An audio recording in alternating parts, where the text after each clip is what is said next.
The Lord be with you. And with your spirit. A reading from the Holy Gospel according to Luke. Glory to you, O Lord. The shepherds went in haste to Bethlehem and found Mary and Joseph and the infant lying in the manger. When they saw this, they made known the message that had been told them about this child. All who heard it were amazed by what had been told them by the shepherds. And Mary kept all these things, reflecting on them in her heart. Then the shepherds returned, glorifying and praising God for all they had heard and seen, just as it had been told to them. When 8 days were completed for his circumcision, he was named Jesus, the name given him by the angel before he was conceived in the womb.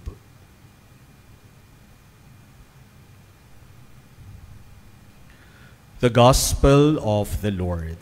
Praise to you, Lord Jesus Christ. My dear brothers and sisters, Happy New Year to all of you. At pasalamatan po natin ng Diyos sa misang ito dahil sa biyayang magkasama-sama tayo sa araw na ito ng bagong taon. There is really no better way to start the new year than by coming together to celebrate the Eucharist.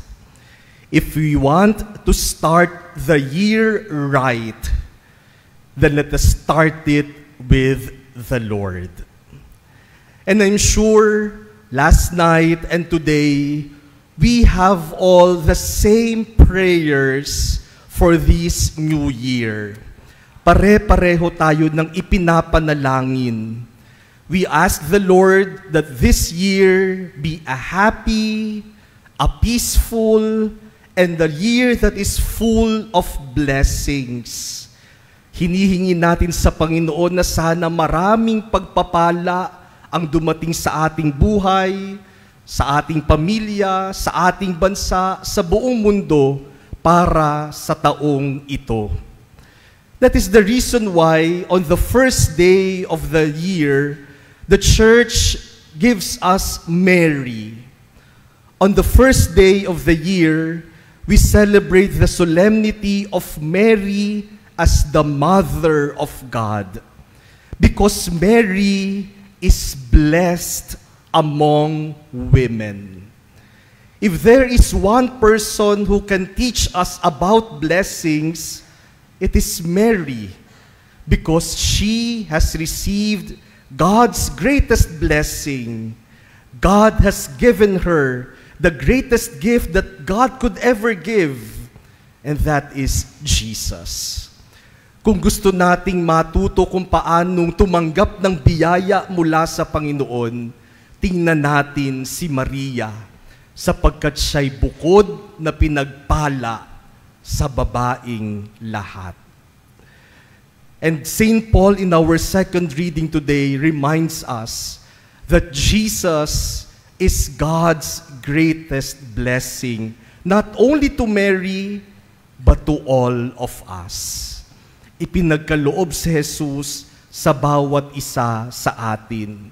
Kaya sana yung blessing na hinihingin natin para sa taong ito ay hindi lamang pera, hindi lamang trabaho, hindi lamang promotion, hindi lamang bahay, kotse, gamit, hindi lamang relationship. Sana ang biyayang hingin natin sa Panginoon ay si Jesus. Because if God gives us Jesus and we receive Jesus in our lives, we have received every blessing that God could ever give. Kapag nasa atin si Jesus, nasa atin na ang lahat. Kaya sana si Jesus ang biyayang hingin natin. Bukod sa iba pang mga biyaya, hingin natin sana sa taong ito pagpalain tayo ng isang mas malalim at mas matibay na ugnayan, relationship kay Jesus. Let Jesus be our greatest blessing. Kasi minsan dasal tayo ng dasal sa kung ano-anong mga blessing, nakakalimutan natin si Jesus. Ask for Jesus. And if God gives us Jesus, God can give us anything else. But you know, my dear brothers and sisters, Christmas or New Year is not just about being blessed.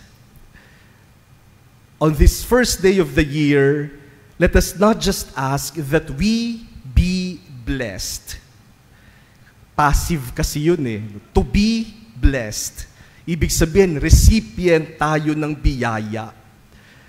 The New Year also invites us to bless. To bless.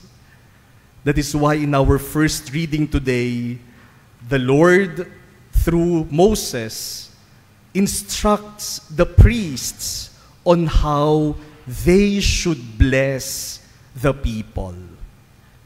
To bless others.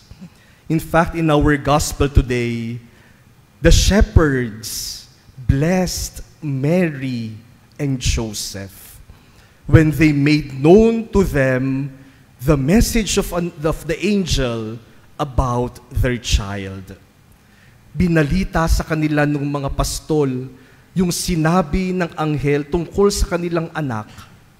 At yun ay naging pagpapala para kay Maria at kay Jose. So much blessing that Mary kept these things in her heart. To bless others. What does it mean to bless others? To bless others does not mean wishing others good luck. Or to bless others is not simply wishing others well. To bless others is a form of prayer. To bless others is to pray to God that God may give whatever is good for this person. And so when a person blesses you, when a person tells you, may God bless you, that is a form of prayer. And the prayer is that God may give you whatever is best for you. Yan ang ibig sabihin ng blessing another person. Kapag binless natin ng isang tao, nananalangin tayo sa Diyos na sana pagkalooban siya ng Diyos ng lahat ng mabuting biyaya na kinakailangan niya. You know, my dear brothers and sisters, since few days before Christmas until just before starting this Mass, I have been receiving so many greetings. Christmas greetings, ngayon New Year's greeting. Ang dami-daming pagbati. At palagay ko kayo din po, marami kayo natatanggap ng mga greetings. At ang gaganda ng mga messages. Sayang lang na sa dami ng mga messages, hindi ko kayang basahin isa-isa. At hindi ko rin kayang sagutin isa-isa. Kasi siguro kailangan ko ng mga 2-3 araw para lang sumagot at magbasa. Kaya sa lahat po ng nag-message, nagpadala ng kanilang greeting, salamat sa inyong mga wishes, greetings, and blessings. And I'm sure you have also received many greetings, many blessings, many wishes for the season. Alam niyo po, naisip ko, bakit ba tuwing Pasko at Bagong Taon lang natin ginagawa ito? Yun pang padalhan ng bawat isa ng magagandang mga messages, ng mga greetings and wishes, ng mga blessings. When you say, may God bless you this new year, that is blessing a person. When you say, may God give you peace and joy this year, that is blessing a person. bakit ba tuwing ganitong panahon lang natin ginagawa ito? Kaya naman pala nating magbigayan ng good wishes, ng greetings, ng blessings sa bawat isa kapag Kapaskuhan. Pwede nating gawin araw-araw. In that way, we will all be blessed. And let that be the challenge of the new year. Let us not only desire to be blessed, let us desire to bless. And by blessing others, we mean wishing whatever is good for them, asking God to give whatever is best for them. Instead of cursing, instead of blaming each other, instead of gossiping about others, instead of destroying the reputation of others, instead of pulling each other down, why not bless each other with the same blessings that we give this season? O sa atin pong pamilya, sa halip na sigawan tayo ng sigawan sa bahay, sa halip na wala tayong ginawa kundi magalit sa isa't isa o mag-inggit sa isa't isa, bless each other. Wish each other what is good. Wish each other no harm. And we will have a peaceful year.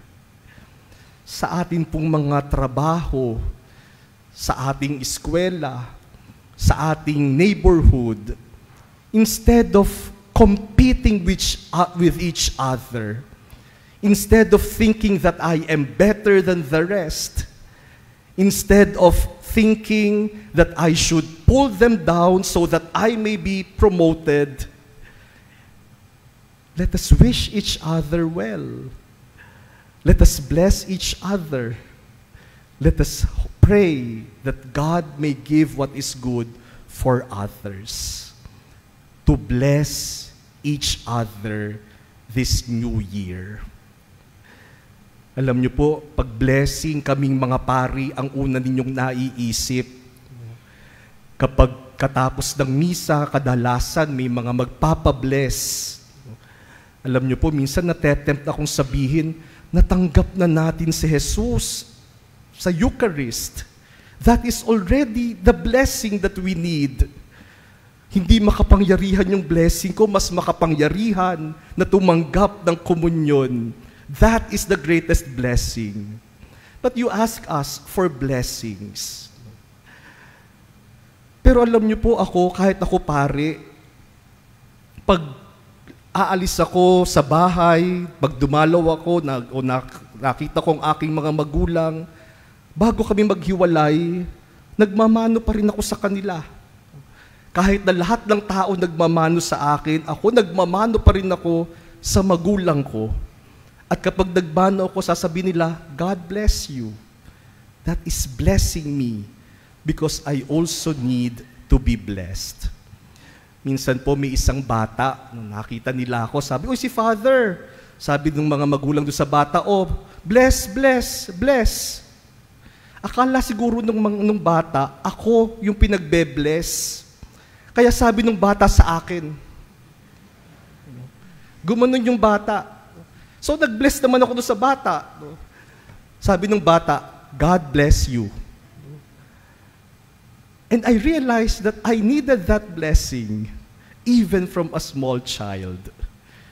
If we priests bless you, please bless us too, because we also need your blessing.